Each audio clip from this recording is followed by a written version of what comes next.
আসসালামু আলাইকুম রহমতুল্লাহি ওয়া বারাকাতুহু। আজকে ফজরের পর আসমানটা খুব ক্লিয়ার ছিল, তবে 6টা থেকে বৃষ্টি শুরু হয়েছে। 6টা 1 মিনিট থেকে মুষলধারে বৃষ্টি হচ্ছে শীতলক্ষ্যা নদীর পাড়ে।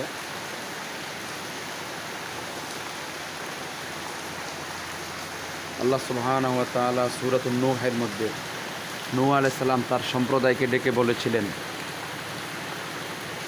فقلت استغفروا ربكم إنه كان غفارا।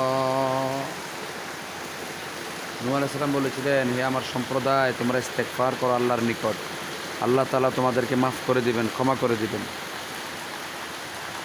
তারপর নূহ আলাইহিস সালাম বলেছিলেন, তোমরা যদি ইস্তেগফার করো, আল্লাহর দিকে ফিরে আসো, ইউরসিলিস সামাআ আলাইকুম মিদরারা, তোমাদের জন্য আসমান থেকে মুষলধারে বৃষ্টি নাজিল করবেন। আল্লাহ তাআলা বৃষ্টি দান করবেন। বৃষ্টির গ্যারান্টি দিয়েছিলেন নূহ আলাইহিস সালাম যদি ইস্তেগফার করে তার সম্প্রদায়। ويمددكم بأموال وبنين ويجعل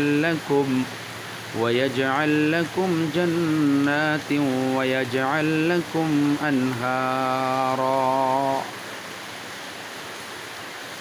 সম্পদ বৃদ্ধি করার কথা বলেছিলেন যদি ইস্তেগফার করে।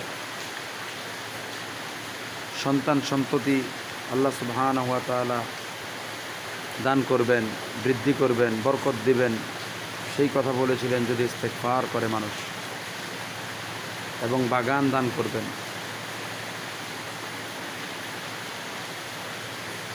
নদী খাল বিল এগুলি দান করবেন আল্লাহ সুবহানাহু ওয়া তাআলা।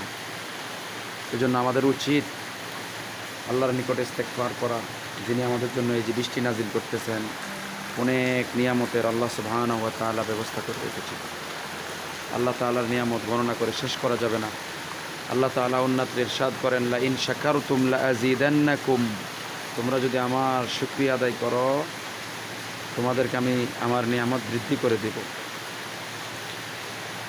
আলহামদুলিল্লাহ, যে বৃষ্টি অনেক বড় নিয়ামত। আল্লাহ সুবহানাহু ওয়া তাআলা বৃষ্টির মাধ্যমে তিনি তার বান্দার জন্য রিজিকের ব্যবস্থা করেন।